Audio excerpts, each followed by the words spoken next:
podemos comenzar a platicar de este libro, que la verdad me emociona mucho porque es leer un libro de arte, pero también es leer el arte. O sea, creo que leerlo nos va a ayudar muchísimo a poder, a poder ver las pinturas y el arte en general desde otra perspectiva, como, de hecho, a la par de ese, estoy leyendo uno que tengo acá que se llama Arte, toda la historia. Ah, se blurrea, pero bueno.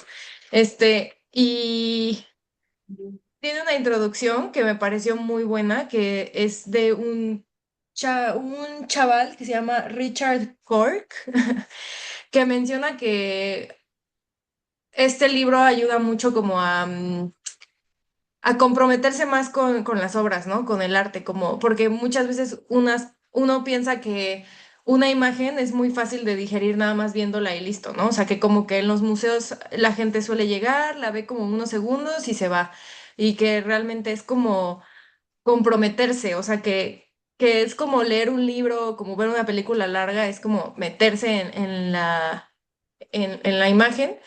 Y también menciona que él está en contra de las audioguías que ponen en los museos, porque es básicamente alguien diciéndote qué ver en la imagen y el chiste es que tú lo interpretes, que tú tengas como que esa mirada que discrimina ciertas cosas y esa mirada que sabe elegir lo notorio, ¿no? Los detalles. Este, y bueno, no sé si leyeron la introducción del de Lindsay, este, que bueno, tiene un nombre largo el libro, es The Secret Lives of The Artist o algo así, ya me acuerdo, de Lindsay Lunday. Y justo creo que en su introducción, aunque es como súper amigable y así, como sí, coloquial, creo que va mucho relacionado con lo que les comentaba, porque ella dice como aquí vas a aprender de los artistas más conocidos, pero vas a conocer chismes, ¿no? Por así decirlo, o detalles que no te han contado, o que en la escuela no suelen compartir. Y creo que eso ayuda mucho a ver mejor las imágenes, porque si conoces el contexto de los artistas, conoces por qué pintaron, cómo pintaron, o a qué se referían con ciertos detalles, a qué otros detalles no. Así que, eh, pues eso me gustó mucho y pues nada, no sé si alguien quiere comentar algo como del general o ya nos adentramos a Botticelli. Pues sí, Ah, no, solamente es Van Eyck, perdón. Ajá. estoy pensando en esto que dices de los audioguías en los museos. La verdad es que no he tenido ese servicio, o sea, no sé qué tal es, si es similar a el que te guía una persona, ¿no? Pero lo que estaba pensando es que esto de saber un poquito más de los artistas detrás de las obras, también se me ha hecho algo muy enriquecedor. Llevé una clase cuando estuve de intercambio que era sobre los artistas españoles, justo, ¿no? Y vimos a súper profundidad sus obras y sus vidas y así. Yo me quedé mucho con Goya y después tuve la suerte de ver sus obras en el Prado, ¿no? Y para mí fue súper intenso ver esas obras que yo había estudiado tanto en realidad, ¿no? Y entenderlas, ¿no? Aparte iba con una amiga y le decía, sí, esta la hizo porque esto y significa esto. Chido. Y fue súper, súper, súper emocionante. Entonces, justo creo que el saber el por qué y el enriquecernos con tanta información nos da otra perspectiva del arte, no solo como un recurso visual, sino como un recurso narrativo. Y eso está muy, muy hermoso y agradable. Entonces, no sé cómo sean las audioguías y si estaría en contra de ellas. Ese era mi punto. Porque si te ayudan a hacer eso, pues no les veo lo malo. Supongo que se refiere como a esas audioguías que eh, te dicen qué quiere decir la obra, porque no creo, o sea, que te cuente como el contexto en el que vivía el artista y así, creo que eso es muy enriquecedor, pero lo que entiendo de lo que quería decir era que estaba en contra de que hubiera curadores, o sea, de que las personas te dijeran, esto significa esto en la obra y es así y esto es lo que quiso decir el artista y punto. O sea, como que no le da esa libertad o no deja que el observador se discipline en el ver bien qué hay ahí, en el como que tener esa conversación con el artista, con la obra. Y que te cuentes tu propia historia al verlo también. Ajá. Exacto. Bueno, fíjate qué interesante. Aquí, pues también vamos a hablar un poco de estética, vamos a hablar de percepción, vamos a hablar de qué es lo que, por ejemplo, Rose ya nos hace ver que ella busca en una imagen que hay una narrativa, situación muy diferente a la que podemos buscar los demás. O sea, fíjate cómo ya restringes tu campo de visión a que tiene que tener una narrativa, ¿no? Esto de los curadores es mucho del arte contemporáneo. O sea, es mucho, el arte contemporáneo es que el curador sobre todo te dice qué es lo que vas a ir a ver. Y ese es el problema. Aquí entra mucho el rollo del performance, de cómo ensamblaje, de cómo ponen los museos, la idea del museo, que ya podremos todavía nos falta mucho para llegar a la idea del museo, ¿no? Pero y ya podremos debatir qué significa que haya algo del museo, ¿no? Pero pues comenzamos. Sí. Comencemos con Jan van Eyck. Este, a ver, no sé cómo quieran que llevemos esto. Creo que podemos hablar un poco del contexto o del general de lo que se habló del artista y luego podemos ir como que mezclándolo con nuestros comentarios o así, no sé. Yo quiero hablar. Mm. Em, Están silenciados los dos, tanto A ver, José dale. como Max. ¿Ya? Vale. Ujú. Ah, Sí, como propones, Mariana. Sí, vale. em, a mí, bueno, yo no conocía ninguna obra de Jan van Eyck, y creo que a veces cuesta mucho trabajo poner en contexto, o sea, justo como podemos entender las obras a través de nuestro contexto y de cómo nos sentimos en ese momento, también creo que es difícil entender el contexto en el que se daban las obras, porque antes de leer vi la obra sin leer nada de él y se me hizo como muy X, la verdad.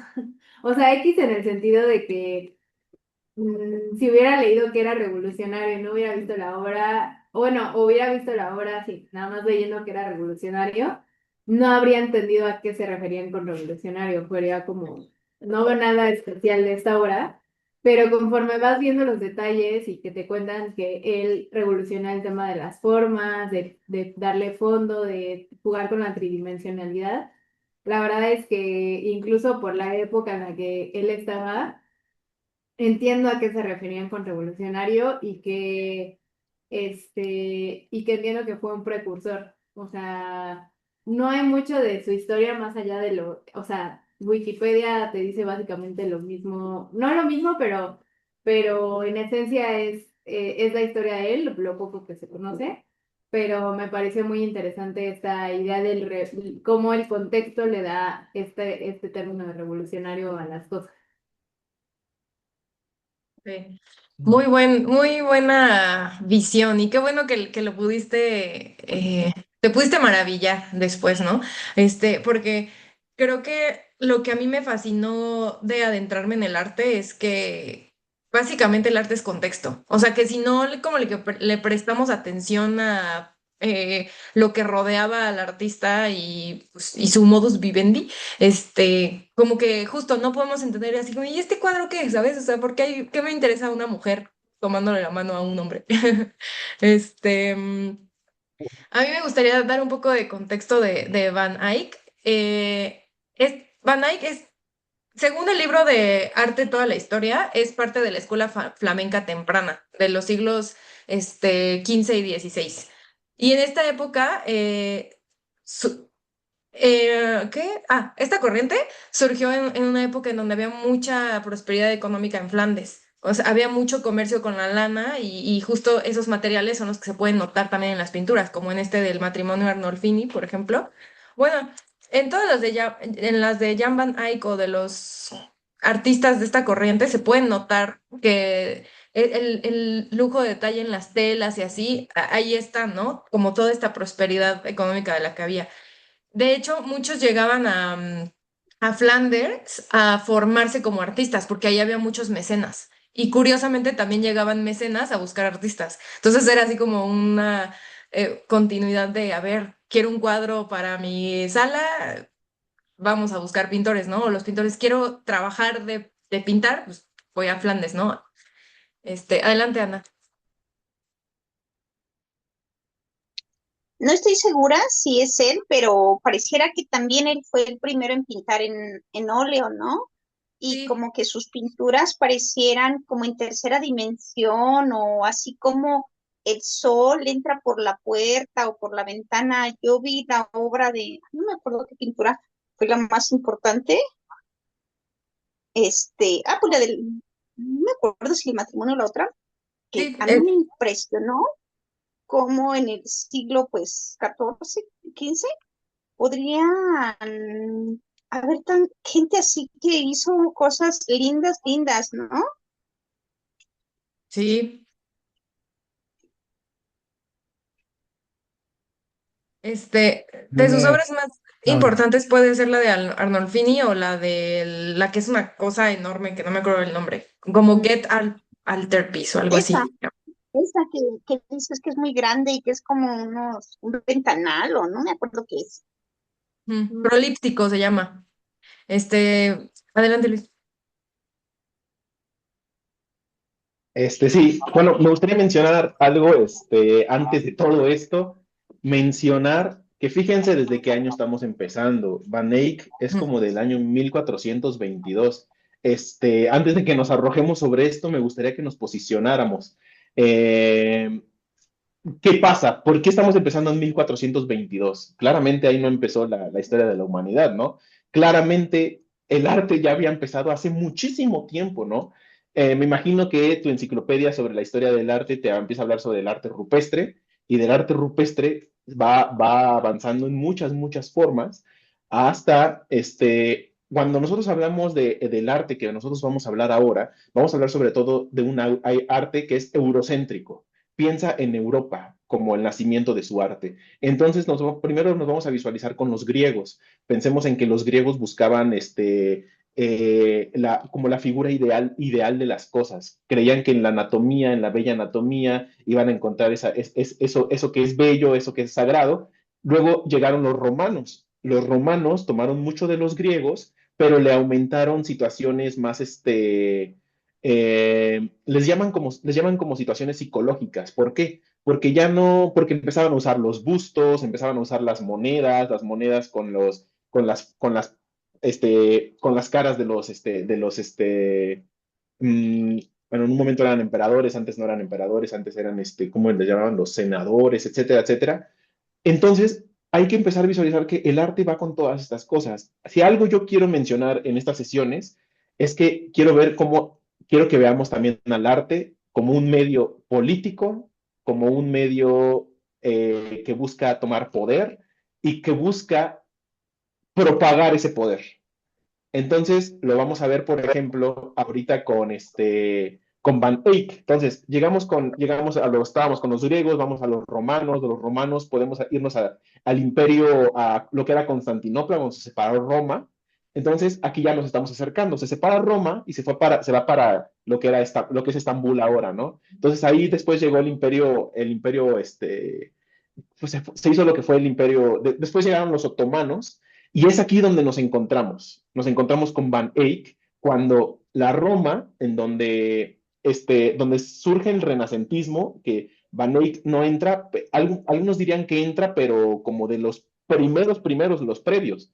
Cuando hablamos ya de renacentismo, que lo vamos a ver con Botticelli, que lo vamos a ver con Leonardo da Vinci, hay que pensar que estamos en una Italia que antes, o en una zona que antes Roma había caído en el año 400, 500, y esto estamos en el 1400, o sea, habían pasado 900 años de todo este asunto.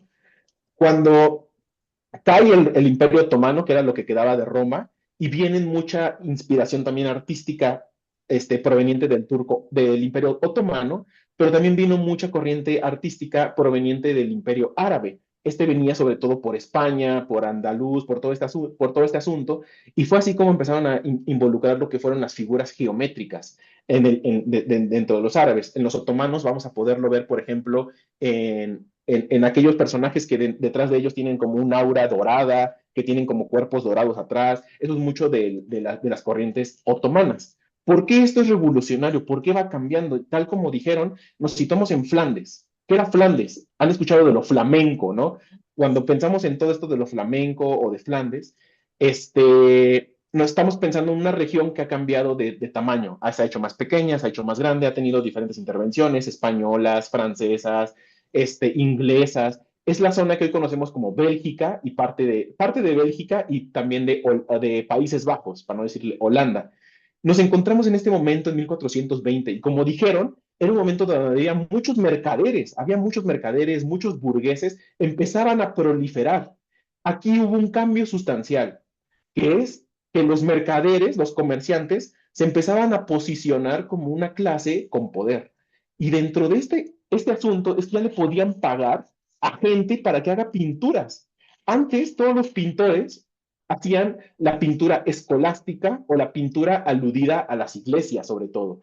Entonces, eran o pinturas destinadas a lo místico, que eran consideradas como paganas, o pinturas relacionadas con la iglesia, que eran las pinturas, como podemos decir ya, de la escolástica, que no estaban vetadas, que estaban bien vistas, etcétera, etcétera, etcétera, ¿no?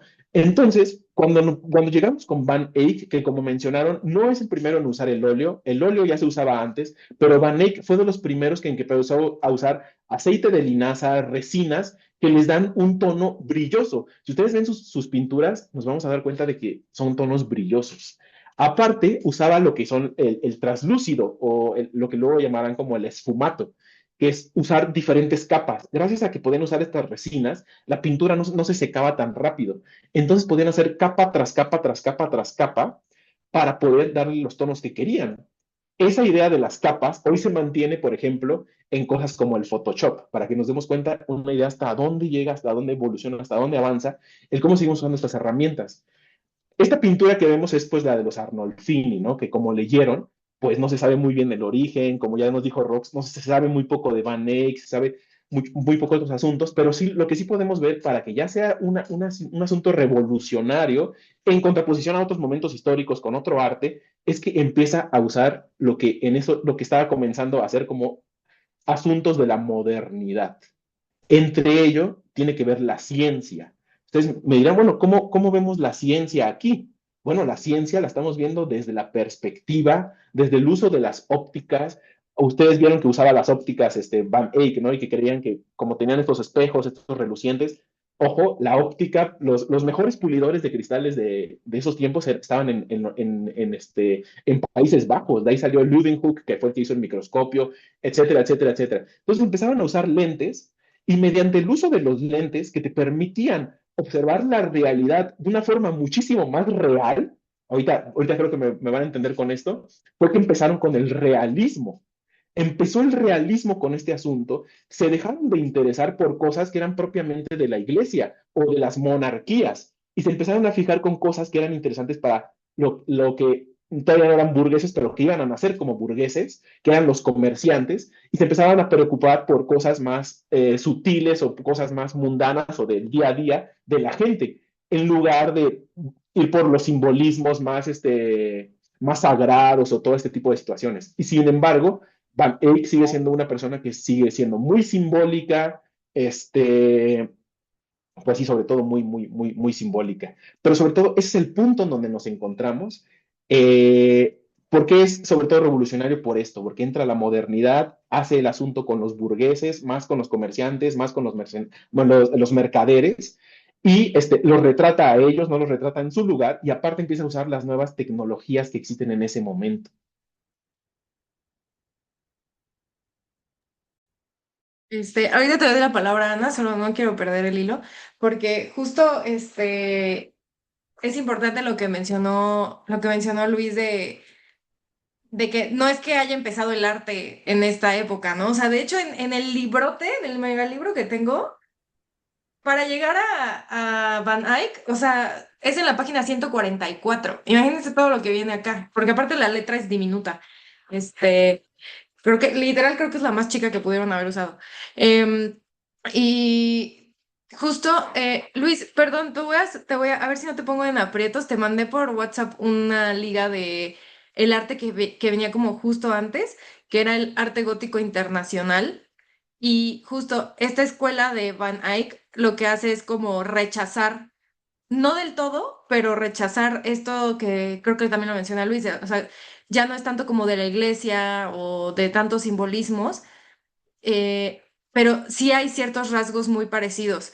Este, en lugar de utilizar como, no sé, el fondo plano dorado, como que simbolizando esta belleza religiosa, pues se usaban más bien lugares comunes, ¿no? Se empieza a mezclar como que la espiritualidad con la humanidad, o sea, empiezan a decir, y en lugar de que esto fuera como pagano, era más como un intento de los artistas por ser más allegados con la iglesia, este, porque traían como todos estos simbolismos a su cuarto, ¿no? Por decir eso. Miren, este que está poniendo Luis es el arte gótico internacional, que si vemos bien, las personas que están ahí son muy parecidas a las que pintaba Van Eyck, por ejemplo. Sin embargo, se nota muchísimo la diferencia. O sea, aquí se ve todo muy espiritual, ¿no? Como que todo muy acá dorado y ni siquiera sabes en dónde están exactamente, pero te da la sensación como de que están en el cielo o algo así. Este, Perdón, ese dorado que está atrás, que da la impresión esto de que son súper sagrados, eso viene por la tradición otomana. ujú, sí, Es este, el arte gótico es previo al que estamos viendo o es sí. después. No, es previo. Justo quería Entiendo. hablar de él, mostrarlo, porque hay ciertas similitudes. O sea, la transición es bastante como difuminada, ¿no? Pero aún así se pueden notar las diferencias. Aquí se ve como así esta religiosidad o esta necesidad de simbolismo. Y luego ya vamos a la escuela flamenca, vamos con Van Eyck. Y sí se sigue notando como las posturas o esta solemnidad en las personas, pero ya no es con fondos tan simbólicos, o sea, es más bien como de la vida cortesana, digo, no, la vida, la vida común y cómo lo vivían las personas, ¿no? Incluso pueden poner ahí las telas y todo esto. De hecho, se buscaba más verosimilitud, eso, o sea, querían ser más verosímiles con lo que pintaban. Y lo Ok. interesante también es que en lugar de poner el contexto atrás o en una ventana, pues se usaban los espejos y así. Que creo que Lindsay Lunday nos dice que algunos lo consideraban algo tramposo, pero yo digo, eso es magnífico. O sea, se les ocurrió utilizar espejos, eso es grande, ¿no? O sea, y este tema de lo de la cabra o borrego, no sé qué sea, es buenísimo. Yo Sí. creo que llaman Adelante. egg, no sé si lo estoy pronunciando bien, llaman egg, ick, Ike, no sé. Este, Creo que transicionó a este tema de humanizar un poco las pinturas, ¿no? Porque, o sea, viendo este contraste que Mariana nos muestra, siento como que es un sueño el otro, ¿no? O sea, como una imagen un poco, no retorcida, pero una imagen que no se asemeja a los humanos del todo, que voy a conectar con algo de Da Vinci, que era el tema de que hablaba de la cena, en donde la última cena donde los rostros de los discípulos eran, pues, sí eran discípulos, no sé si estoy diciendo bien el término, pero que tenían o sea, expresiones humanas, ¿no? Y hay, por ejemplo, en los del gótico, tienen un temple como muy espiritual, o no sé cómo llamarlo, y siento que Jan van Eyck fue revolucionario porque humanizó mucho la pintura en el sentido de, como dice Mariana, de meterlo en la cotidianidad, de representar cómo vivía la gente de diferentes estratos sociales. O sea, algo que me gusta es que incluso en la pintura principal de él, que es la de, ayúdenme, El ah, retrato el de... retrato de, Matrimonio Arnolfini. ah, ajá, que el vestido tiene una razón de ser, no es cualquier vestido, o sea, es el vestido de las telas que se usaban en la época de la pintura, originaria de Flandes, que representaba cierto estrato social, y entonces como que creo que se ocupa más de dejar un legado de las personas que vivían en su época. Y justo de ahí nace este misterio de quién es esta pareja, porque unos dicen que sí es un matrimonio, otros dicen que no. Este, Y antes de continuar, quiero leerles lo que decía de esa imagen, porque en el libro que tengo acá hace como estos acercamientos eh, a ciertos detalles. Por ejemplo, la mano del hombre que está como así levantada, menciona. Una serie de radiografías han mostrado que Van Eyck aplicó pequeñas modificaciones en la postura de la mano, un gesto significativo que probablemente indica la aceptación de la promesa de matrimonio, teniendo en cuenta la forma poco natural en la que la pareja se da la mano. Y luego, el 2, bueno, mejor se lo dejo el último. El 3, la mujer parece estar embarazada, aunque la forma en que agarra los pliegues de su falda era una moda de la época. No obstante, entre otros detalles, detrás de ella puede verse la figura de un dragón que representa a Santa Margarita, la patrona del parto. Es el cosito que está en la cabecera de la cama. Las ¿Otro? posturas de la mano, o es lo que dices, Maemis, o que jugaban a ver qué se cae primero a la mano. También hacían juego de Una manos. Una Esa es el dragón. el dragón que representa a Santa Margarita, patrona del parto. El espejo. Los redondeles que decoran el espejo contienen 10 escenas perfectamente identificables de la pasión de Cristo. En el cristal puede verse el reflejo de dos hombres. Es posible que uno de ellos sea el artista, lo que daría más sentido a la forma y a la inscripción en latín. Jan van Eyck estuvo aquí. Y finalmente, los zapatos. Los zapatos del marido son más que un simple detalle doméstico.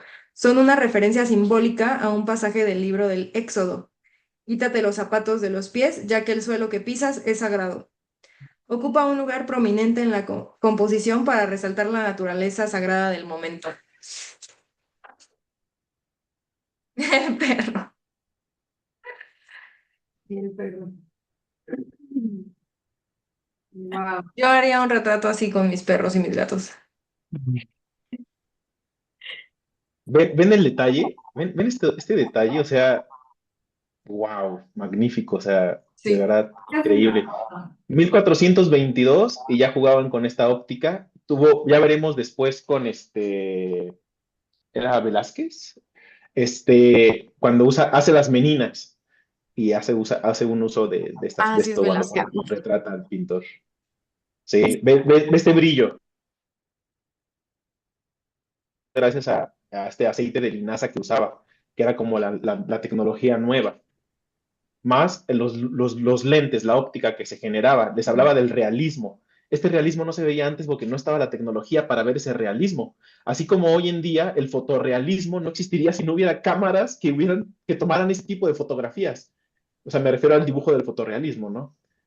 Este, estas son pinturas, estas de la restauración. Este Ah, es del, este es del que vimos de, el prolíptico de Get Altarpiece. o sea, piensen en un pedazo de madera, esto como de 5 metros de alto o más, como 6. Esto está cerrado, ¿ok? Imagínense que lo abren. Cuando lo abren, esto también lo pintó él, cuando está cerrado. Cuando se abre, aparece esto. Oh, manches, wow. Es un biombo gigante. Sí, más, no, no, brutal.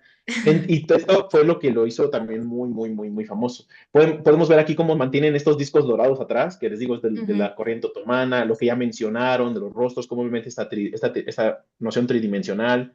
Aquí le asignan mucho poder, mucho asunto político a esta situación porque consideran que el borreguito que se está drenando lo veía Van Eyck como si fuese Brujas, la capital de Bélgica. En ese entonces, los que estaban compitiendo por el poder de Europa eran Inglaterra y Francia y se estaban agarrando a todo, ¿no?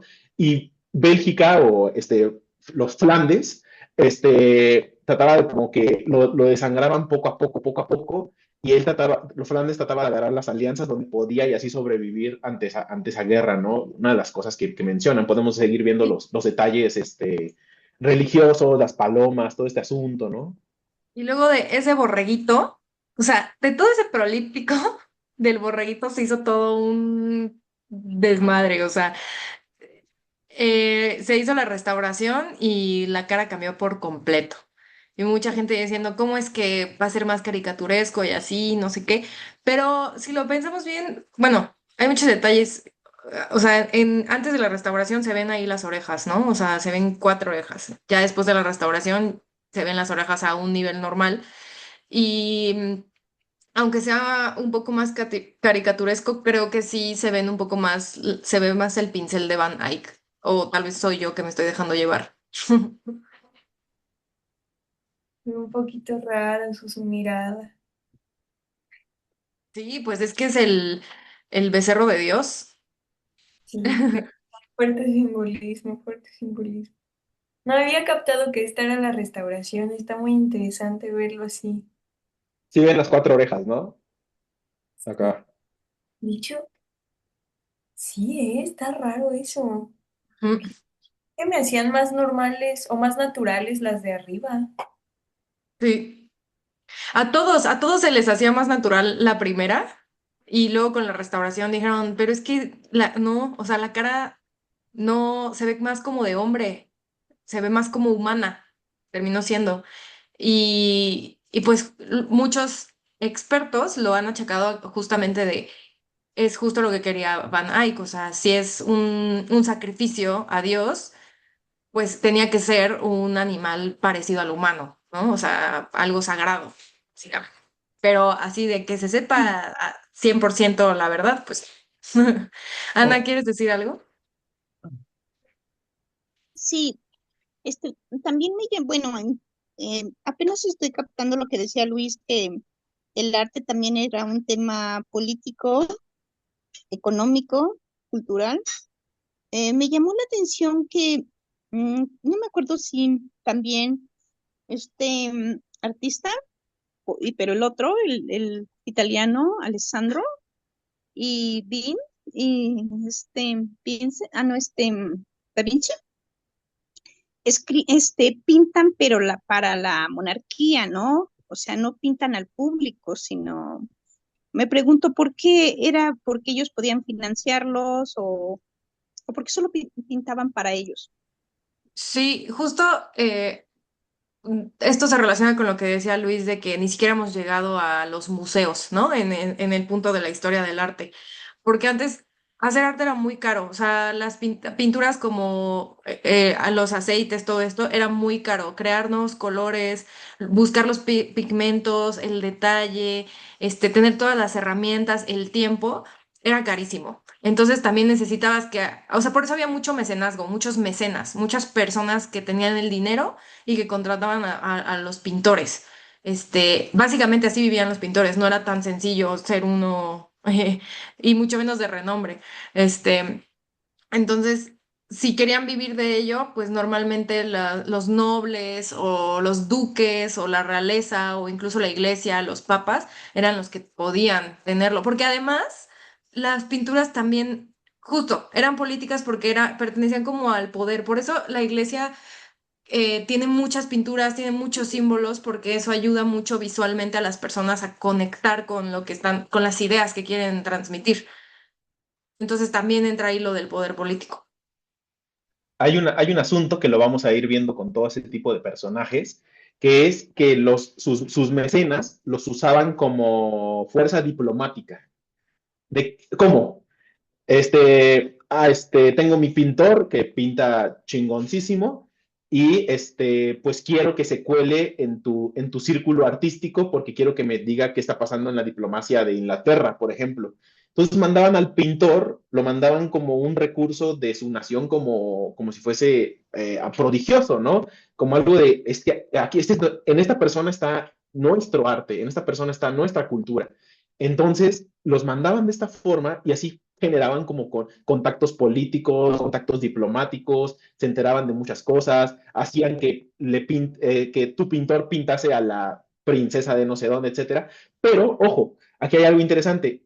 Aquí nos estamos deshaciendo de lo que es la idea de la monarquía y estamos entrando a la edad moderna. En la edad moderna, quienes están dando este dinero sí son mecenas, pero sobre todo ahorita lo vamos a ver con Botticelli, eran los Medici, que eran más que nada eran banqueros. Entonces, ya lo vamos Lo a ver. tenían todo, básicamente. O sea, los Medici eran el poder político, económico, social de Italia en ese momento. Y justo sí. Hay expertos que dividen como, o sea, está el Renacimiento y dividen el Bajo Renacimiento, que es los primeros, que ahí entra Botticelli, por ejemplo, y el Alto Renacimiento, que ahí ya entraría Miguel Ángel y Da Vinci. Y justo en el Bajo Renacimiento ya pasamos de la es esta transición de la Edad Media a lo moderno, así tal cual, como lo dijo, como lo mencionaba Luis. Bueno, pues hablando de Medici, él es Giuliano de Medici, uno de los hermanos, pintado por, este, ¿cómo se llama? Botticelli. Por Botticelli. Por Botticelli. ¿Quién fue Botticelli? Pues fue otro de estos pintores de los inicios del renacentismo, como mencionó Mariana. Interesantemente, a Botticelli se le redescubre hasta como por los años 1700, 1800, por ahí no estoy muy seguro, se le 1800. redescubre. Sí, porque como vieron, pues hubo todo un asunto en la Italia de ese entonces, ¿no? Florencia, que era el lugar, pues, con todo este centro, en su momento fue el centro cultural de Europa.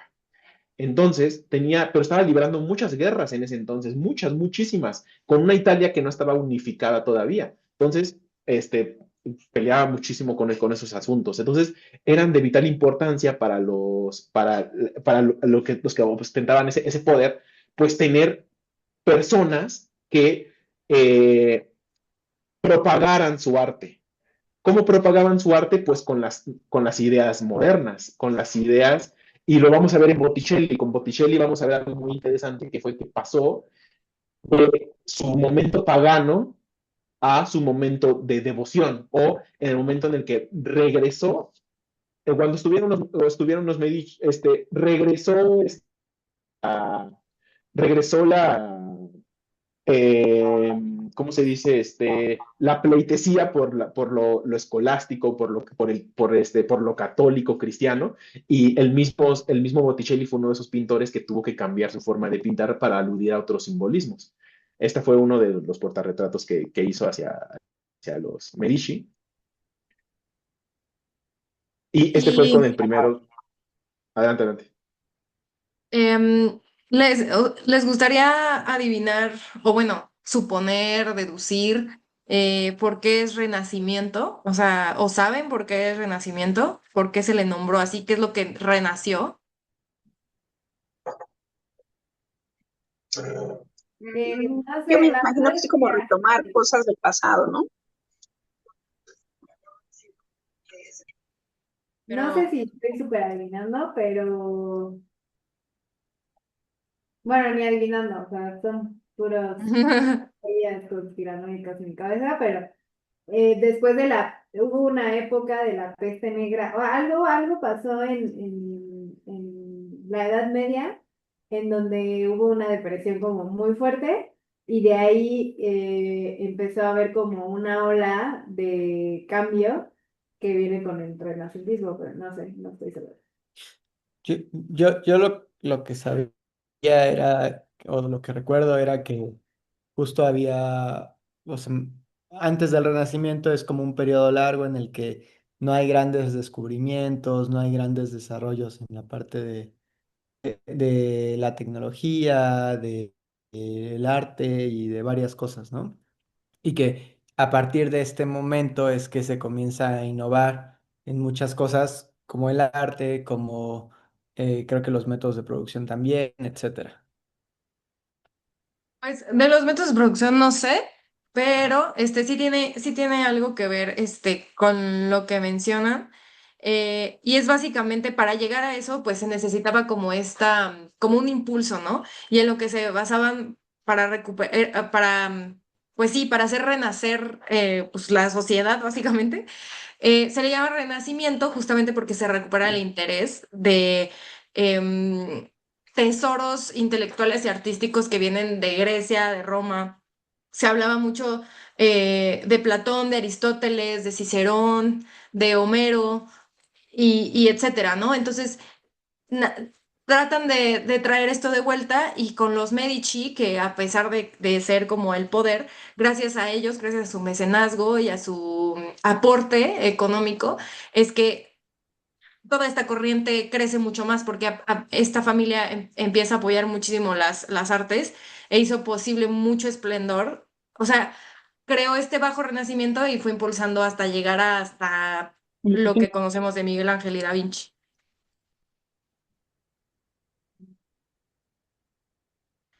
Esta de... ¿quieres decir algo, Luis? Adelante, adelante. No, adelante, yo iba a hablar sobre la primavera. Ajá. Si quieres, empieza. Y es que la de primavera la tienen acá, entonces también puedo dar los datos que me arroja. Va. Esta es la primavera, es del año 1482, ¿sí?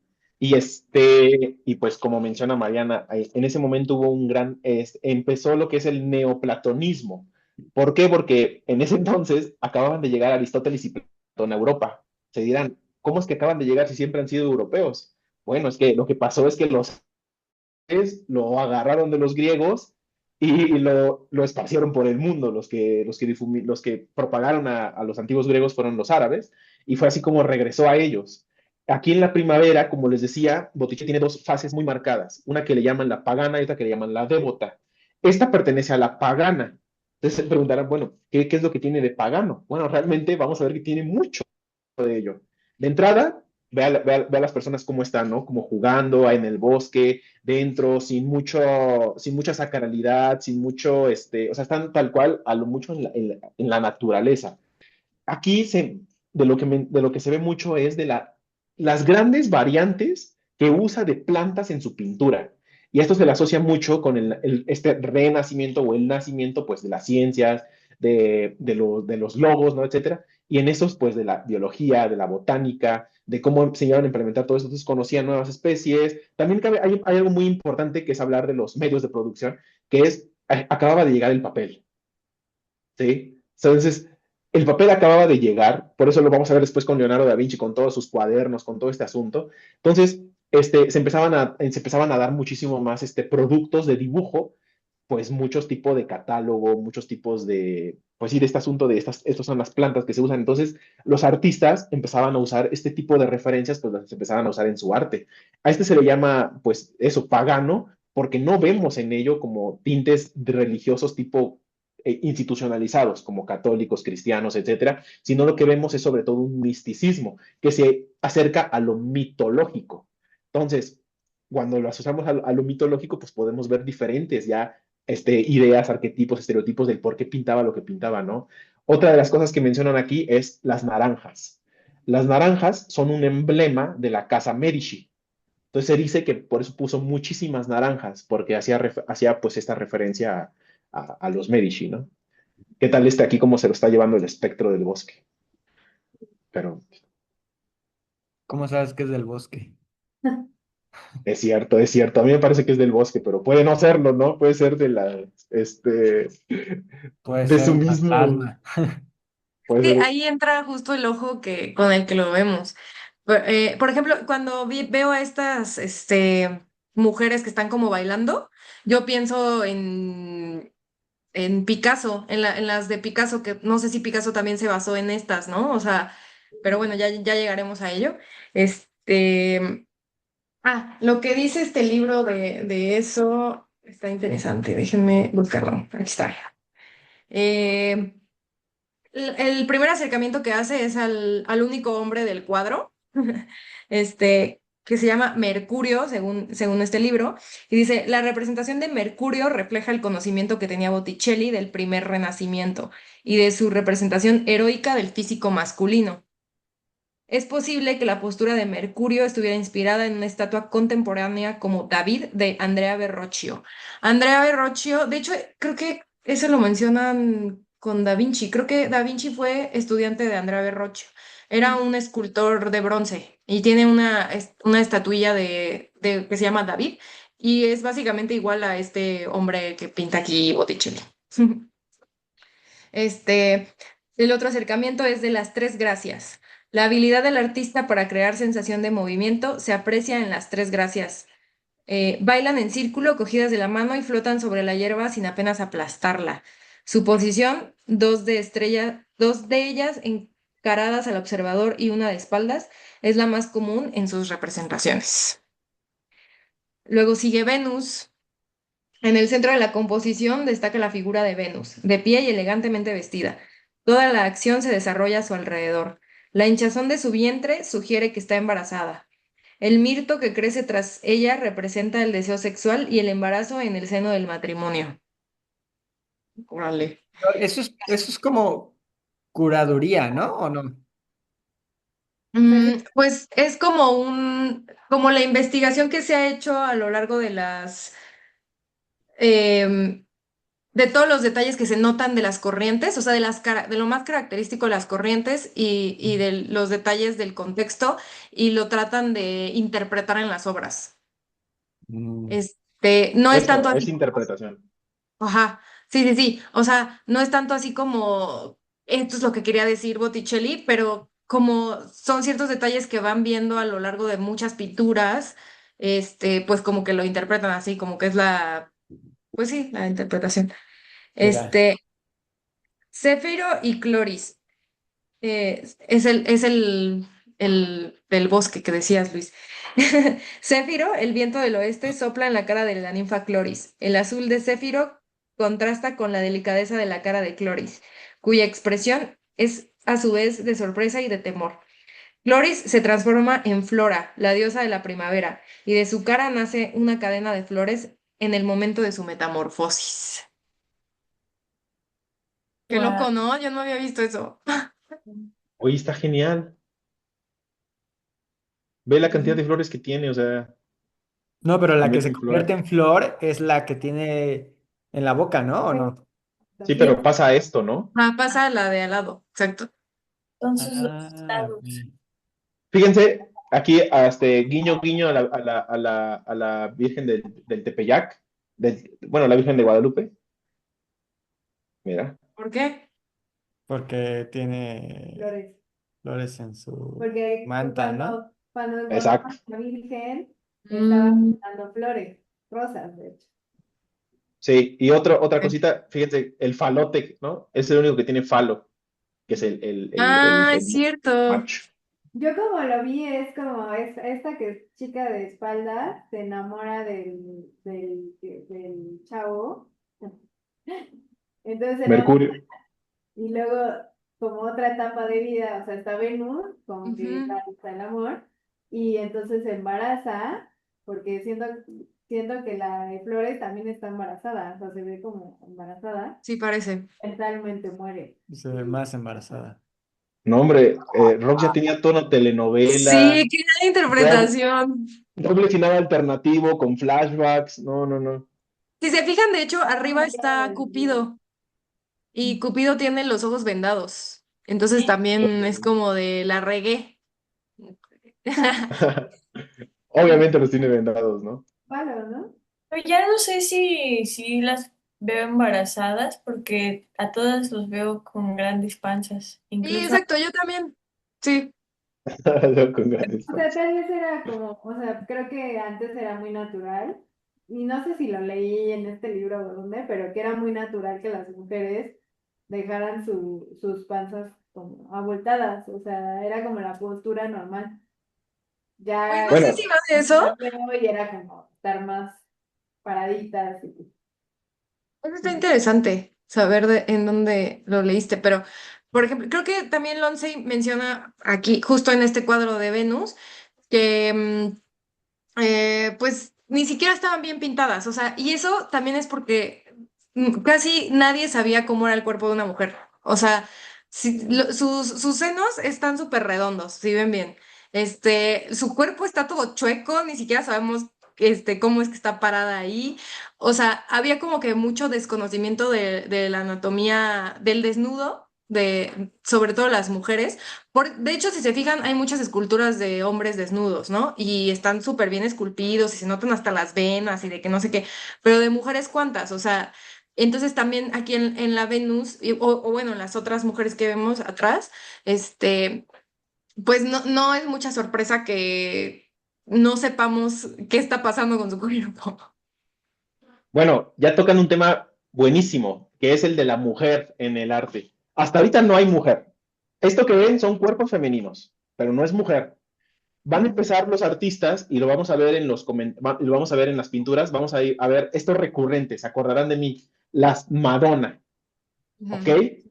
Las Madonna, que son la mujer, o creo que es la señora, creo que es como literal la traducción, pero es vamos a ver cómo se va, a lo largo de la historia, se va a ir pintando a la mujer, que no es mujer, sino al cuerpo femenino. Esto que menciona Mariana también se ve muy claro en Miguel Ángel. Miguel Ángel dibujaba, pintaba mujeres, perdón, bueno, pintaba, dibujaba también y también esculpía mujeres con cuerpo de hombre y les ponía los senos estos que dices muy redondos. Pero estamos hablando de personas, estamos hablando de esos tiempos.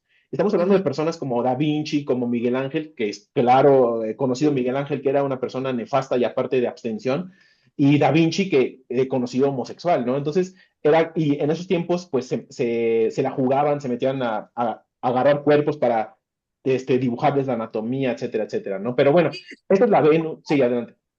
Iba a decir algo o sea, rápido, que de hecho hasta hay creencias de que la Mona Lisa también fue Da Vinci retratándose y luego la convirtió en mujer.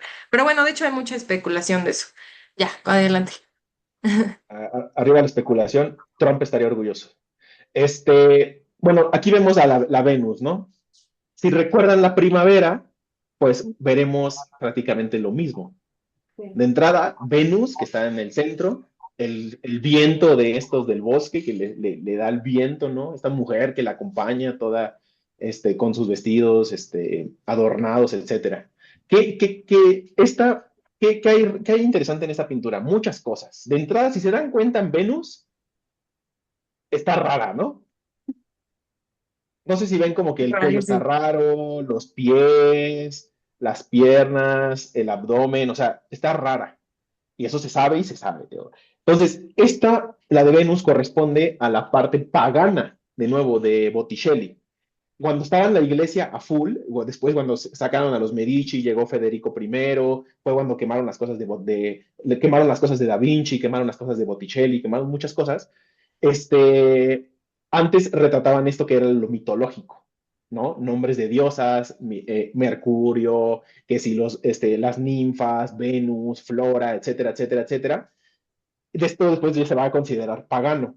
Pero pues aquí lo que traducía pues eran muchos estos mitos, muchas de estas ideas, y mencionan mucho el cabello de la Venus. Ese tipo de cabello, ¿cómo lo hacían? ¿Cómo decían? Mencionaban mucho leí que tiene una corriente específica, no recuerdo cuál era, pero que se asociaba mucho a las pinturas, también religiosas, que hacían como mucho, como hacer coronar el rostro, como darle un halo ¿cómo se dice? De aura, ¿no? Iris, ¿Cómo qué? Iris. Bueno, es que sí se conoce en el cine, pero no sé. Una aureola. Ah, ok, ok. Tienes a Iris el efecto de la luz, sí, pero también puede ser. Pero bueno, esto sería primavera y esta sería otra, por ejemplo, ya no tan mitológica de Botticelli. Pero bueno, pasemos a Da Vinci para que no se nos haga tan tarde. Da Vinci. Ah, espera, es que este está buenísimo ¿cómo era la adoración a los magos? Ahí sale Ajá. Botticelli también. Bueno, es toda la familia Medici y Botticelli. Entonces está bien interesante.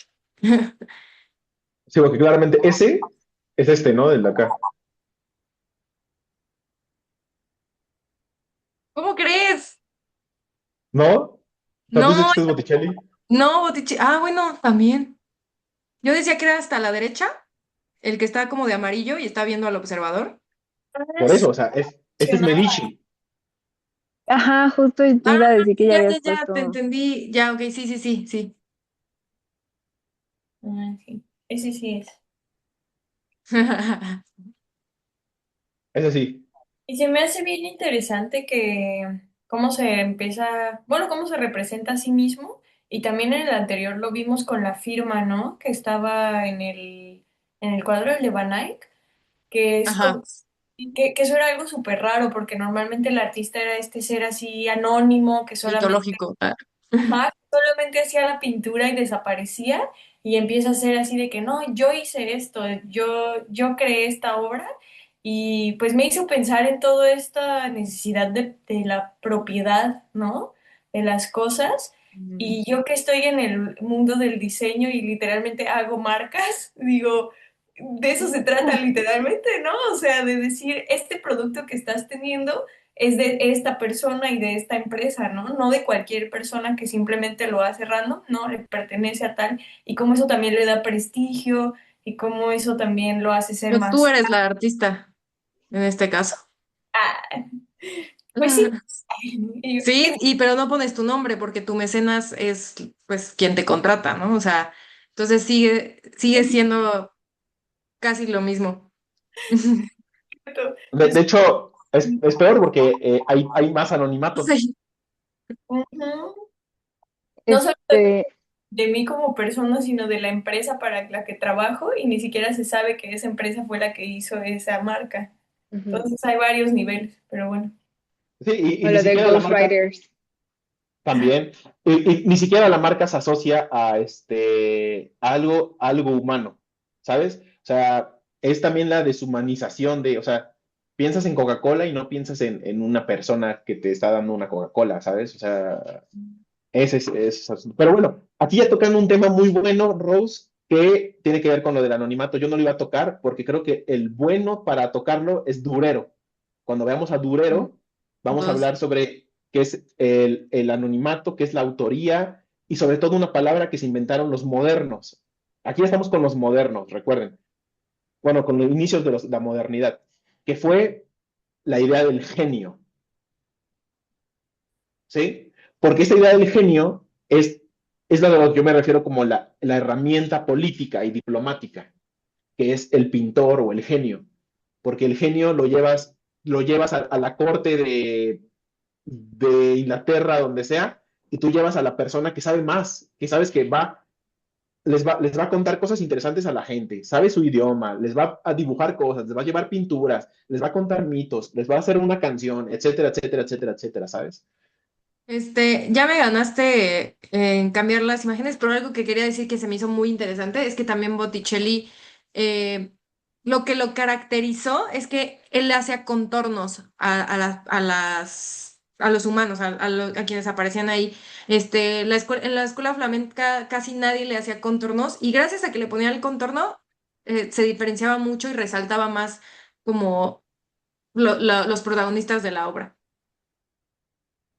Y bueno, pues ya entramos a lo que algunos calificarían como el Alto Renacimiento, que es Da Vinci. Y bueno, creo que Da Vinci o sea, es como bastante de bastante renombre, ¿no? Lo que aquí me interesó mucho es que la muerte de los Medici, bueno, de Lorenzo de Medici, precisamente, y la invasión de Francia hicieron que el centro del mecenazgo se trasladara a Roma. O sea, ¿se acuerdan que antes había sido Flandes y todo esto? Ahora ya era como Roma. Y así llegaron entonces Da Vinci y Miguel Ángel.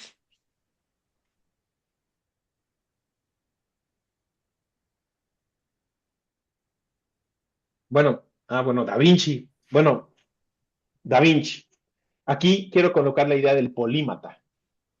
Conocen a los polímatas, esta gente que son muy buenos, han llegado a la perfección, bueno, se dice la perfección, pero son muy buenos en varias tareas, no solamente en una. Considerado Da Vinci uno de ellos. Como sabemos, Da Vinci ha tenido muchísimo, muchísimo renombre. La misma Lonzi pues nos habla de esto, de sus chismes, nos da un poco de acercamiento a sus obras. Como sabemos, fue este tipo de persona, y Lonzi lo habla, este tipo de persona que no termina las cosas, ¿no? Que empieza una, termina el boceto y lo deja. Empieza una pintura, la deja a la mitad y lo deja. Y así hizo ingeniería, hizo anatomía, hizo pintura, dibujo, obviamente en el dibujo el dibujo lo aceleró, uf, durísimo. El dibujo técnico, el dibujo como tal. Aquí ya estamos empezando a hablar de las perspectivas. Aquí empezar a usar perspectivas. gracias a esto de los lentes, a esto de las ópticas, a esto de las nuevas tecnologías, a esto de tener un papel, porque no es lo mismo tener un papel que tú puedes mover, que tú puedes mover en tu mesa, cambiar de lado, a tener una tabla o tener un campo, ¿sabes?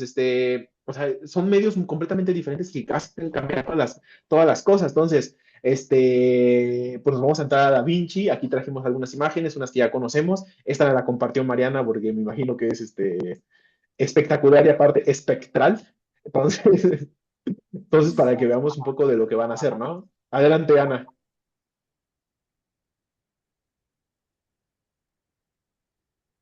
Ana, ¿quieres decir algo? Fíjense Sí. que Ah. cuando leí que Da Vinci era así como bien inquieto, empezaba una cosa, no terminaba nada, dije, ahora le diagnosticarían TDAH. Sí, de hecho, el 11 menciona algo así, que tiene AD o algo así, que no tengo ni idea de qué es, pero Es lo supuse que mismo, era es lo algo mismo. parecido. Este, Fíjense también aquí como Leonardo era, o sea, era experto en poder poner esta tridimensionalidad, o sea, en saber a qué distancia poner, o sea, utilizaba las matemáticas para saber a qué distancia poner al hombrecito, que está en las escaleras y luego poner acá al bebé mucho más grande y luego el caballo por allá y no sé qué, o sea, se nota ahí como gracias a todas estas prácticas que fue dejando, gracias a todos los ejercicios que hizo en su cuaderno, podía hacer esto, ¿no? Ah, algo importante de este renacimiento es que viene como, entre comillas, un poco de filosofía humanista, que se refiere a que antes era como hacer mucho énfasis en los dioses y como que Dios era el centro de todo, ¿no? ¿Y qué hace Da Vinci? Esto también esta obra es muy reconocida de Da Vinci, que es El hombre de Vitruvio o Vitruviano. ¿Por qué? Porque el Renacimiento, el Renacimiento colocaba al hombre y a sus logros en el centro de todas las cosas. Entonces, básicamente Da Vinci dice, ah, sí, pues vamos a poner acá, vamos a hacer este ejercicio y pone al hombre de Vitruvio y dice, el hombre es la medida de todas las cosas, ¿no? Incluso, de Sí, hecho, este Rafaelo, un artista, hace esta reconocida pintura de Atenas, la escuela de Atenas, algo así, y utiliza a Da Vinci como modelo para pintar a Platón en la escuela de Atenas, porque dice, a ver, ¿qué humano puedo poner en mi pintura, ¿no? Y eso también es parte del Renacimiento. exacto, y tiene que ver mucho con el neoplatonismo. Nada más quiero que revisen esto y ahorita ya te paso la palabra, Rox. Vean el bebé. No sé si te has dado cuenta que todas las pinturas de antes, los bebés son horribles, o sea, no saben pintar bebés. Da Vinci fue uno de los primeros que empezó a llevarnos el bebé al dibujo.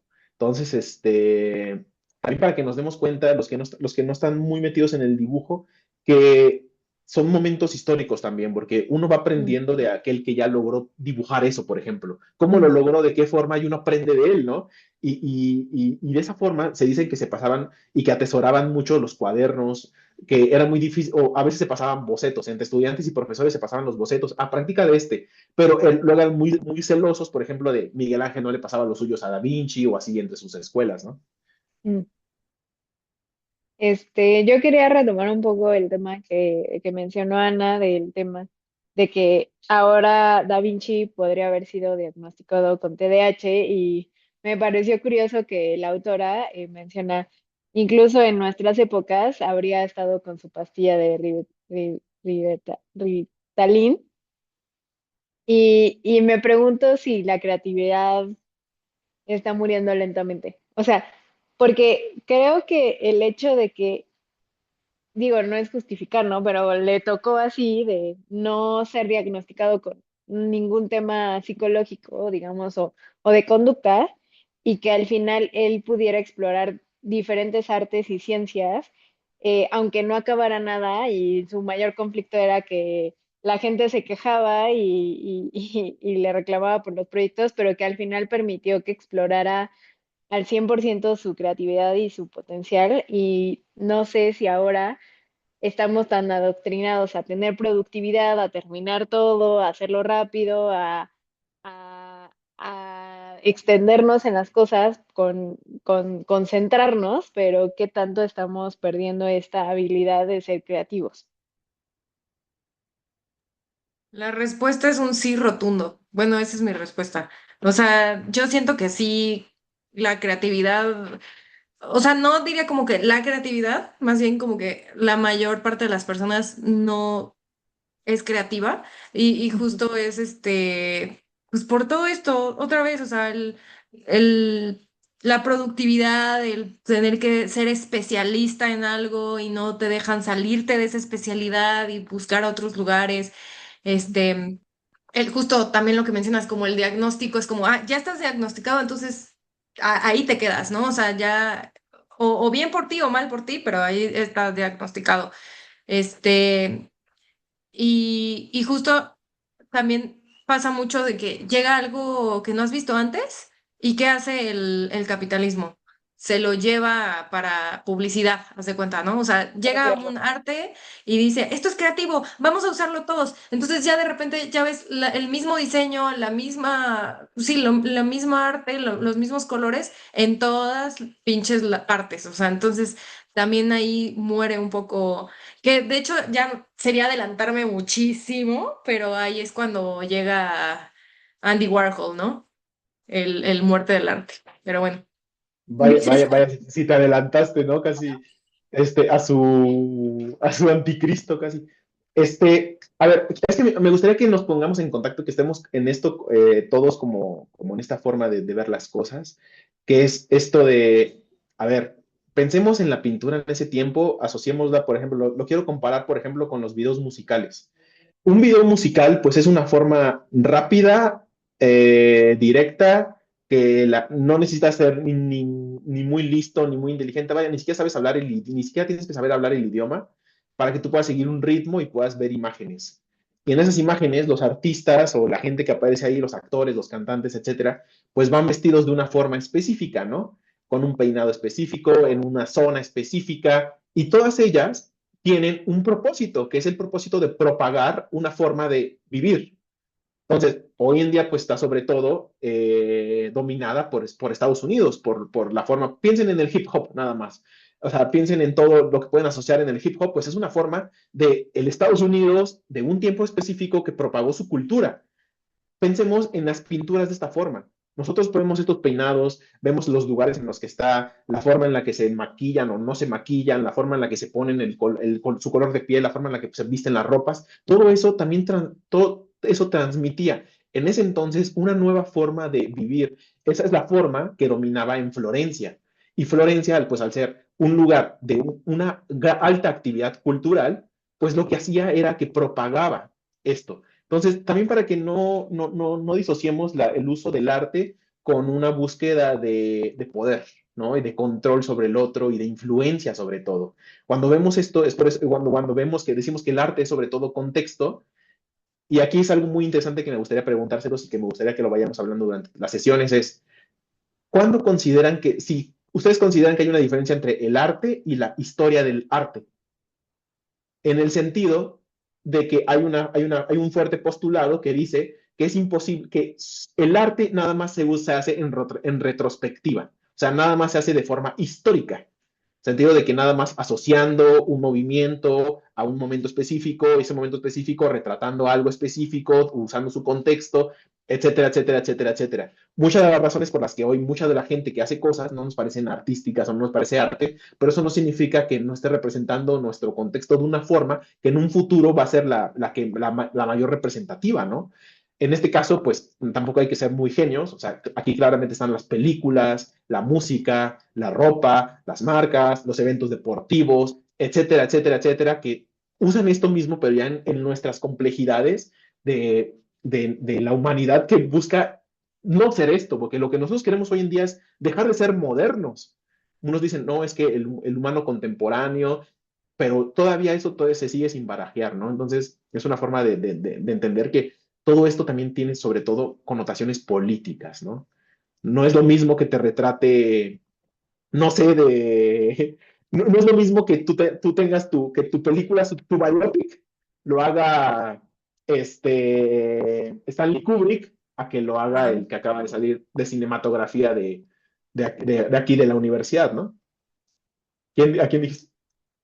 Y yo creo que Cuarón. agregaría, ay, perdón, yo creo que agregaría algo, Luis, que, o sea, del tema que mencionabas de que el arte propagaba formas de vivir y formas de actuar y de ser y de estar, sino que el arte focalizado, porque, por ejemplo, Leonardo da Vinci, o sea, en su época no fue alguien de renombre. De hecho, o sea, como dicen en el libro, o sea, la obra pasó desapercibida mucho tiempo hasta que Napoleón decidió tenerla en su cuarto y de ahí después de Napoleón la pasaron al museo y fue como contextualizándose tanto la obra que para mí dejó de ser una obra, se volvió un símbolo de nuestra cultura que pasó muchas generaciones, ¿no? Y creo que no solo es el arte, porque seguramente hubo muchas obras durante esa época de pintores que ni siquiera conocemos, pero no fueron tomados en cuenta o no fueron, digamos que, representativos porque había una narrativa que se tenía que seguir, ¿no? Y es como ha ido evolucionando el arte. O sea, creo que el arte que, digamos, colectivo, se representa a través de qué foco le estamos dando como sociedad a las obras. Exacto. Bueno, de entrada, tú misma te contradijiste, pero es para afianzar tu argumento, que es, no existe el arte no colectivo. O sea, de entrada eso no existe. Este, fíjense que es muy interesante porque la Mona Lisa es un ejemplo muy claro de cómo sirve, de cómo se usan, de cómo el arte es un producto. Y este producto se usa para transferir capital. Cuando me refiero a capital, no me refiero a dinero, sino me refiero a todo tipo de capital. Puede ser capital cultural, capital social, capital simbólico, capital, etcétera. La Mona Lisa, pues hoy en día está a manos de los franceses. Los franceses se peleaban con los Medici, justamente cuando Da Vinci eran de sus enemigos. ¿Sí? Después llegó cuando llegó Napoleón, todo este asunto, etcétera, etcétera, justo como lo mencionas. Pero díganme de la Mona Lisa hoy. Hoy la Mona Lisa es un producto que ha de meter a París mínimo unos 7 millones de personas al año. Mínimo. Entonces, para que contextualicemos y nos demos cuenta y observemos cómo el arte pues sirve con todos estos propósitos. Y aquí ya podemos empezar a meter muchas cosas que estarán muy buenas la conversación sobre eso, sobre el arte prehispánico, sobre el arte rupestre, sobre el arte maya, piensen en el arte mesoamericano, piensen en esto que ustedes van al museo aquí en México y lo ven. Bueno, pues todas esas piezas, la mayoría de ellas se pelearon por conseguirlas. ¿Por qué? Porque los europeos, sobre todo los europeos, se las llevaban, porque conocían el valor de ello. Entonces, luego tuvieron que llegar Diego Rivera, etcétera, etcétera, esa corriente también de Leonora Carrington para afianzar lo que es el arte prehispánico y darle un lugar, etcétera. Y nos vamos a ir dando cuenta de todas estas situaciones y vamos a poder observar justamente esta gran pregunta, ¿no? ¿Qué es aquello que en un futuro va a marcar lo que es la historia del arte de hoy, ¿no? Dando este marco. Eh, tengo ganas de decir tanto, pero es que es hablar más como de de la hora, o sea, en lugar de enfocarme en Da Vinci, porque, o sea, todo esto que mencionan, recuerdo cuando yo tuve la grandiosa oportunidad de poder ir a ver la Mona Lisa y quedé, no sé si decepcionada al mismo tiempo que impactada, y no por la Mona Lisa en sí, sino porque, o sea, literal, es de que todo un cuarto solo para la Mona Lisa, y no crean que es un cuadrote, eso es un pinche cuadrito de este tamaño. Y no se puede ver nada porque hay un chingo de gente, te separan de la obra así de que metros, está hasta arriba, tiene un pinche cristalote y es como de, net, o sea, ¿de verdad creen que así puedo apreciar una obra? O sea, y no solo eso, ya lo llevan a poner a la Mona Lisa en chanclas, en tazas, en tote bags, en cosas así, y es como de, ok, ¿en qué punto ya se pasan, ¿no? O sea, ya dejó de ser arte. Hay algo así como que deja de ser arte la Mona Lisa por eso, ¿sabes? Y por eso digo que ya como que me estoy adelantando un poco, porque, bueno, mucho, porque ya es llegar al hoy, o sea, a qué se ha hecho con la Mona Lisa, ¿no? Pero ya regresando un poco a Da Vinci, de la Mona Lisa es de lo que más se sabe por todo lo que ha pasado actualmente, pero también porque está súper enigmática, ¿no? Y además, no solo la protagonista de la obra es fascinante, sino también el fondo, porque en el fondo el artista logra hacer un uso de colores y de difuminación espectacular, o sea que muy pocos habían logrado como con las distancias, la profundidad, la perspectiva, la tridimensionalidad. ¿Se habían dado cuenta que tenía aquí No, una, justo iba a decir eso. una telita? Da Vinci fue así como con Van Eyck. Piensen que estaba Van Eyck, pasaron años después y llegó Da Vinci, ¿no? Da Vinci ya tenía ya, o sea, ya lo que había trabajado Van Eyck, se dice que hubo mucha escuela de flandés que llegó a, pues, a zonas de Italia, también de España, etcétera, y pues llegaron esto que fue lo que le conocieron como el esfumato. Hoy en día también le llaman, ay, ¿cómo le llaman? No me acuerdo, pero eso es todo lo que les dije de las capas, porque en un principio los colores eran Los muy ogros. duros y los ogros, exacto. O sea, entonces, entonces los colores eran muy, muy duros. Eran piedras en lugar de cebollas. Entonces, estos colores, pues no los podías como trabajar uno a uno. Entonces, a medida que empezaron a trabajar con esas resinas, con esos aceites de linaza, si ustedes han usado óleo, pues sabrán que hay diferentes tipos hay tanto aceite de linaza como otras cosas como el aguarrás que te ayudan como a solventar, tal cual la palabra, el verbo está nunca mejor empleado, te ayudan a solventar la pintura. Entonces, así pueden hacer varias difuminaciones y con varias capas pueden dar tonos. Por ejemplo, hacer que el cabello parezca que o sea, que esté la mascada esta arriba del cabello, ¿no? Y que se vea transparente prácticamente. O sea, Y y hay cosas de artistas estilo. que lo logran hacer, que la transparencia la logran hacer mil veces mejor. Y eso que esta está genial, o sea, pero hay artistas que pues, ni siquiera parece que hay algo ahí, o sea, No, sí, claro, claro. Hoy pongan el realismo, el fotorrealismo de pintura, de óleo y también sí. también el de carbón, el de carboncillo. O sea, son buenísimos. Hay que pensar que mucho de ello también tiene que ver con la nueva tecnología. O sea, no es lo mismo yo ir a la papelería, comprarme mis plumones de 30 colores y venir y nada más abrirles la tapita y ya pintar. Ellos tenían que, primero conseguir los colores era una chinga.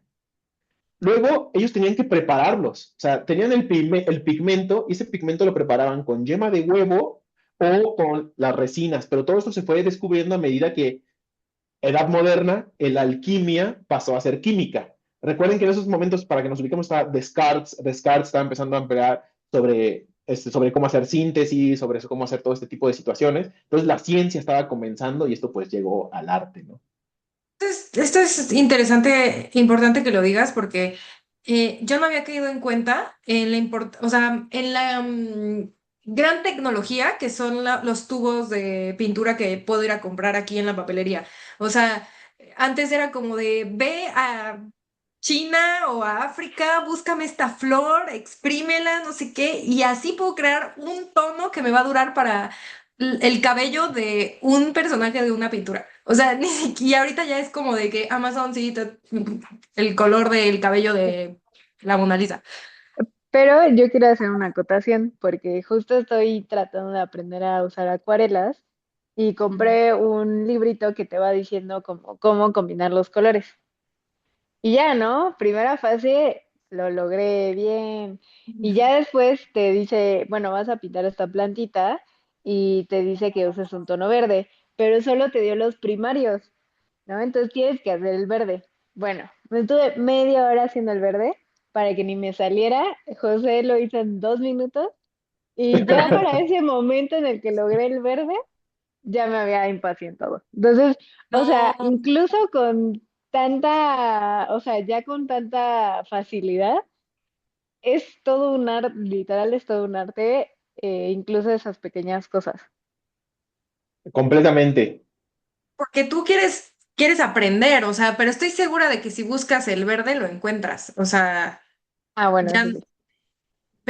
pero, o sea, yo estoy a favor de que lo combines tú, ¿no? De que tú busques los colores, porque además tú puedes encontrar una tonalidad al que le pongas tu nombre, así de que este es el verde Roxana y así, este es el que voy a usar para mi pintura.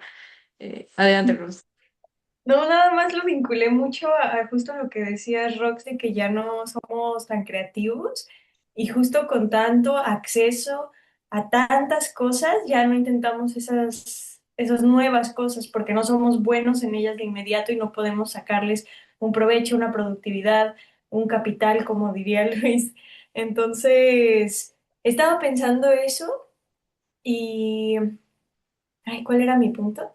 Ah, ya, solamente agregar que siento que tiene mucho que ver con también tener tantas cosas tan accesibles que no sabes ni a qué quieres, en qué quieres probar. Y si no eres bueno en ello de inmediato, lo abandonas, ¿no? Como decías con este tono de verde que dijiste, no, ya me frustré, ya ni lo quiero hacer, ¿no? Porque no salió rápido. Y es esta cultura de que todo tiene que ser rápido, rápido, ya, tienes que ser bueno ya.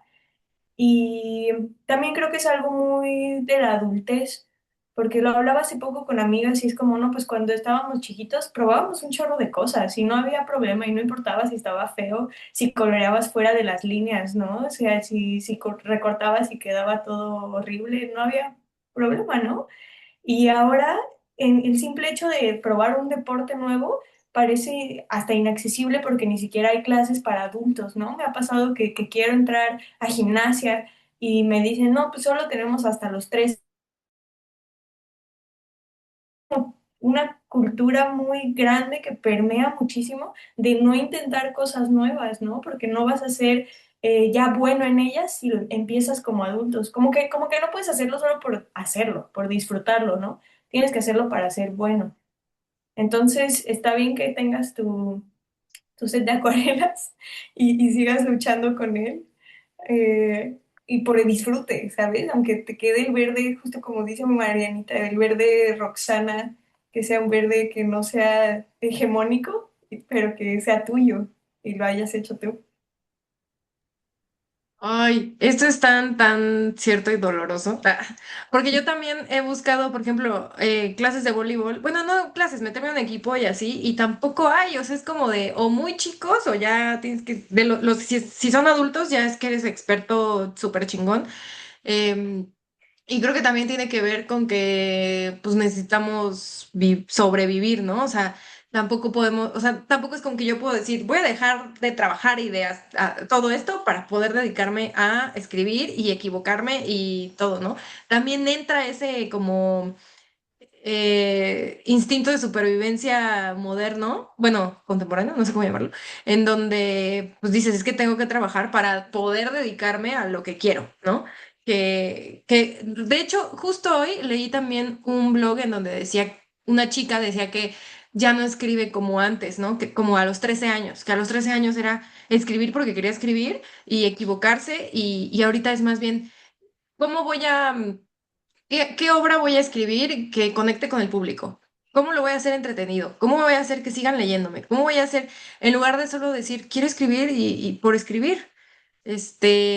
Y justo qué bueno que se toca, bueno, pues de Da Vinci salió este tema, porque Da Vinci era característico que se dedicaba a lo que él quería. O sea, tanto así de que Lindsay cuenta esta anécdota de que llega alguien a quejarse de que se estaba tardando mucho con la última cena y que ya quería que acabara y él como de, no, yo voy a seguir con la última cena. Si quieres que ponga al villano con tu cara, está bien. Entonces lo acabo de una vez, ¿no? Pero él decía, no, yo voy a dedicarme a lo que quiera. Y eso que Rose trabaja, pues con sus pinceles y sus acuarelas, o sea, a eso se dedica y aún así ella no encuentra el lado creativo. Imagínate los demás, ¿no? Que tenemos que rascar el lado creativo de contar cuadritos en el piso, o sea, entonces, sí, sí, sí, tiene mucho que ver. Sin embargo, pues hay gente que está aún así creando cosas muy, muy interesantes. La cantidad de Da Vincis que hoy ha de haber en el sentido de su dibujo deben ser cientos de miles, de su nivel de ingeniería, o sea, este tipo de situaciones. Hoy en día vivimos en la superespecificación, en la superespecialización. O sea, lo que queremos son que tengas el postdoctorado en cómo agarrar el lápiz 2B y que puedas hacer el trazo súper recto.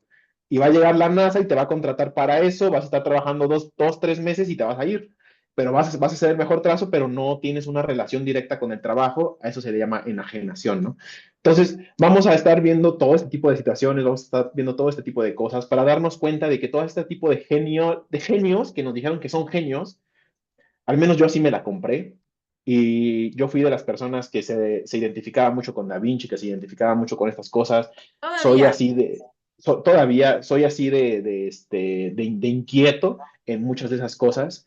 Y yo Quiero, estoy quiero peleado. agregar que yo puedo comprobarlo porque todos bueno, no todos, no todos. Luis tiene un chingo de dibujos que no termina, pero que están súper, súper chidos, pero como se distrae con otra cosa que le interesa, va con esa y ya no, se interesa por otra cosa Él y es el Da decide. Vinci moderno. Esto Sí. es Y si nada le más. tomas foto, Luis, si no los compartes. Los dibujos de Luis son una Ana, genialidad. el asunto es que tendría que tomar un mes para hacer eso, o sea, Más, No, yo creo. Bueno, algunos, de algunos. unos, de unos. no, sí, sí los tengo, por supuesto que los tengo, ahí tengo unos en Instagram, debería subir más a Instagram, no he subido como en 3, 4 años o así, pero ahí tengo algunos, pero Yo voy a sí, ser la curadora. Voy a decir, si observan bien, se puede notar un viento que se está llevando a... sí, sí, sí, Viveros bueno, estaba molesto en esta época y sí, como tanto Rose y Mariana, al menos ellas dos pueden ver que tuve mi momento de dibujar mujeres con mucho busto, con muchos senos, entonces, cosas de ese No, no estilo. con muchos senos, sino que estaban muy grandes. Muy grandes, desproporcionados o cosas de esas, pero pues uno va aprendiendo y cosas así. Pero bueno, a lo que iba es que se nos trabaja desde estos poderes, desde esta idea que buscan el capital económico, el capital político, se nos venden estas figuras ya no como personajes, sino como héroes. Si algo hace la historia, si algo necesita la historia es de héroes para poder marcarla. Y cuando lo hacen, los diosifican o se inventaron algo muy interesante que es la idea de la genialidad. Hoy en día todavía decimos, es que esta persona es un genio, ¿no? Y le damos como matices de Dios, lo diosificamos, ¿cómo se dice? Lo fetichizamos, para usar el término correcto. Y para decirles que no era así, o sea, sí eran muy buenos haciendo muchas cosas, sí pero tampoco es que sean personas inalcanzables, personas que estén como aisladas de su contexto, aisladas de su sociedad. Yo ya les digo que si no hubiera sido Van Eyck, hubiera sido Van, Van John, o sea, el vecinito de al lado. Y si no hubiera sido Leonardo da Vinci, hubiera sido hubiera sido no sé, Miguel Da Vinci, sí. Miguel Da Vinci, exacto, o sea, entonces, para que al menos yo le doy muchísima más relevancia al contexto, al lugar donde nacen los personajes más, o al lugar donde se hacen estos personajes, más que al personaje en sí. Y ya rápido esto, para que veamos que Da Vinci era más un uso de los Medici como prestigio cultural, más que como una búsqueda tecnológica o innovativa o algo por el estilo. Ellos querían una persona que pudiera viajar a otros lugares, les pudiera enseñar de arte, de pintura y que reflejara lo que es Florencia y que haga arte dentro, etcétera, cosas de ese estilo. Entonces, para estos planes, para estas cosas, Da Vinci era perfecto. Pues todo lo que hacía no pertenecía a él, ojo, lo que hacía pertenecía a sus mecenas. Así como le pasó a todos estos escritos, a todos estos cuadernos que tenemos y que se han perdido, pues muchos de estos se los han comprado gente por todas partes en el mundo, los más millonarios, Bill Gates tiene estos en su casa, porque compran pedazos o sea, a ese nivel para que nos demos cuenta de que todavía esto, si no es que ahora es cuando llega el capital económico a subsumir esto, ¿no? A incorporarlo en su maquinaria de mercado. en la prostitución del arte. A Este, la precisión del arte. Holy eh, shit. yo solo quería cerrar con dos cosas. Una, invitarlos a que durante esta lectura se adentren a intentar dibujar, pintar, hacer un bosquejo, que exploren esa habilidad que probablemente hace mucho que no la visitan, porque de verdad está lindo, ¿no? Solo los invito a eso, no, no por explorar algo más, simplemente disfrutarlo. Y lo segundo es que piensen en tu artista favorito, que hasta ahorita lo han considerado así. Por ejemplo, el mío es Dalí.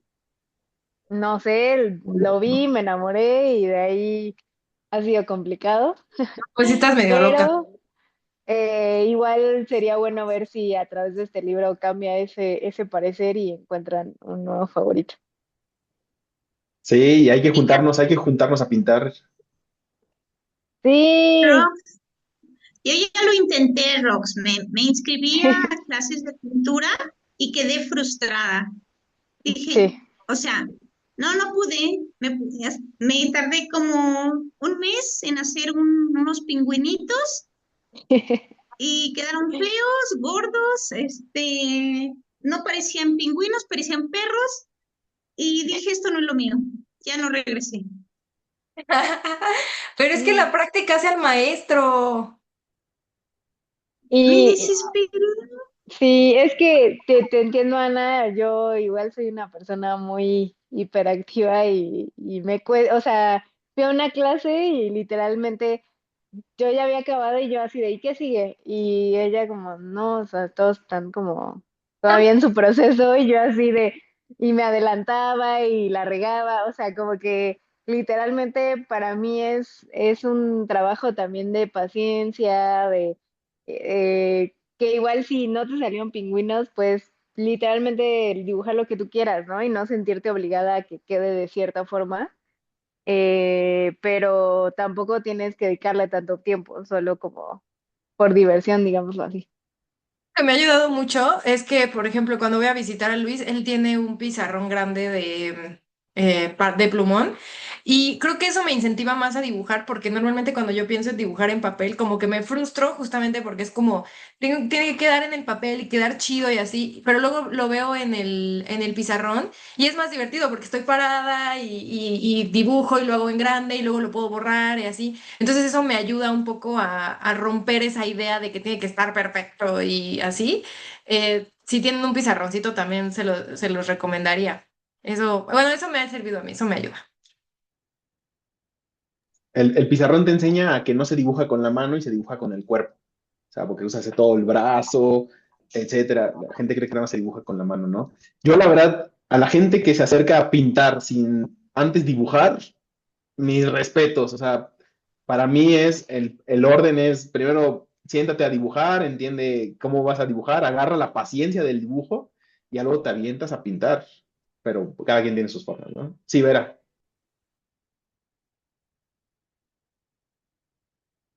Ya se fue. No, es que creo que tienes el Sí, ya, micrófono.